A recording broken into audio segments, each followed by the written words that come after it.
It was just after midnight. Cold. Still. The kind of winter night where sound carries through the trees. Security patrol at RAF Woodbridge noticed something unusual in the sky.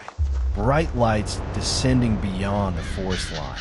At first, they assumed the most logical explanation. A downed aircraft. This was a military base during the Cold War.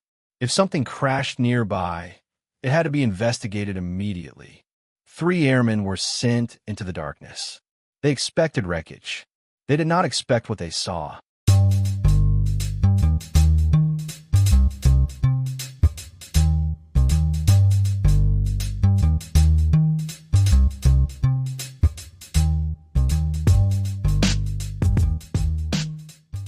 The forest was dense.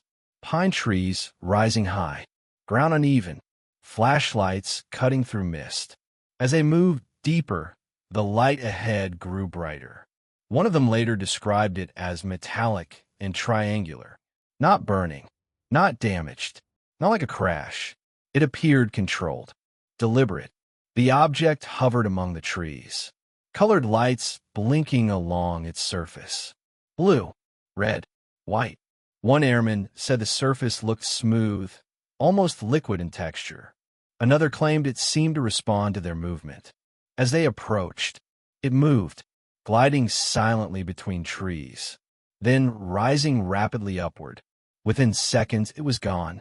No engine noise, no explosion, just empty sky. At daylight, a larger team returned to the site. What they found raised more questions than answers. 3 depressions in the ground, arranged in a triangular pattern, as if something heavy had rested there. Branches broken high above. Radiation readings slightly elevated compared to surrounding areas. Not dangerously high, but different. Documented, measured, recorded. And that documentation would become crucial. Lieutenant Colonel Charles Halt, Deputy Base Commander, took the incident seriously. He wrote an official memorandum describing the events. It detailed the lights, the indentations, the radiation readings, the witness statements. The memo was sent up the chain of command. Years later, it became public.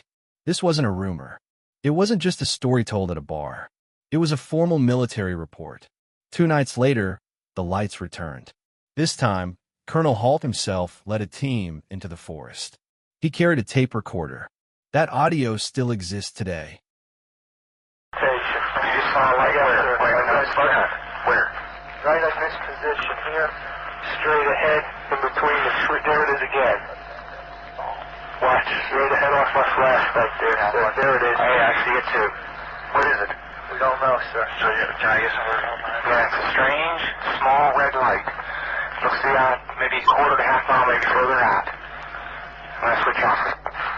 The light is gone now. It was approximately 120 degrees from the site. On it, you can hear tension in his voice. He describes a glowing red object moving through the trees. At one point, he says, "There it is again." The team watches as the object breaks into multiple lights. Some shoot upward. Others move horizontally at high speed. Then something even stranger. Beams of light appear to descend from the sky, directed toward the base. Halt describes them clearly on the recording. Multiple witnesses saw it. Trained military observers. Not civilians. Not thrill seekers. Men on duty. Reports indicate activity was seen again the following night. Lights. Movement. Unusual aerial behavior. After that, silence. No crash debris was ever found. No aircraft reported missing. No official explanation satisfied everyone involved. The British Ministry of Defense later concluded the incident posed no threat to national security. Case closed, but many of the servicemen disagreed. Some insisted they saw structure craft. Others believed it could have been experimental technology. Skeptics proposed a nearby lighthouse beam, bright stars, misinterpretation in darkness. But critics argue, experienced military personnel know the difference between a lighthouse and a structured object moving between trees. And lighthouses don't leave triangular indentations. It was 1980. Tensions between East and West were high. RAF Bentwaters and Woodbridge housed nuclear weapons. If unknown craft were seen near a nuclear installation, that changes the stakes. Some believe it was advanced foreign surveillance technology. Others think it was secret U.S. military testing. And then there are those who believe it was neither. That whatever moved through those trees did not belong to any nation. Today, Rendlesham Forest is peaceful. Hiking trails, birdsong, families walking dogs. There is even a marked UFO trail. A replica model stands where the object was reportedly seen. Visitors walk the path at night, hoping to feel something unusual. Most feel nothing, just trees, wind, silence. But on certain winter nights, when the air is still, the forest feels different.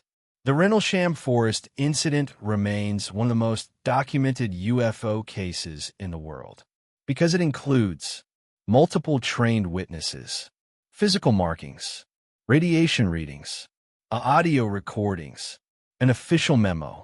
It's not based on one person's story. It's layered, and no single explanation has erased all doubt.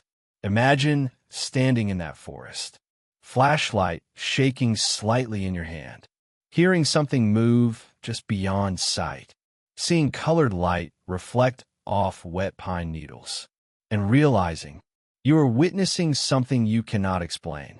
Was it advanced technology, a misinterpretation, a Cold War secret, or something else entirely? The forest never gave an answer. It only gave question, and that question still hangs in the cold night air of Suffolk.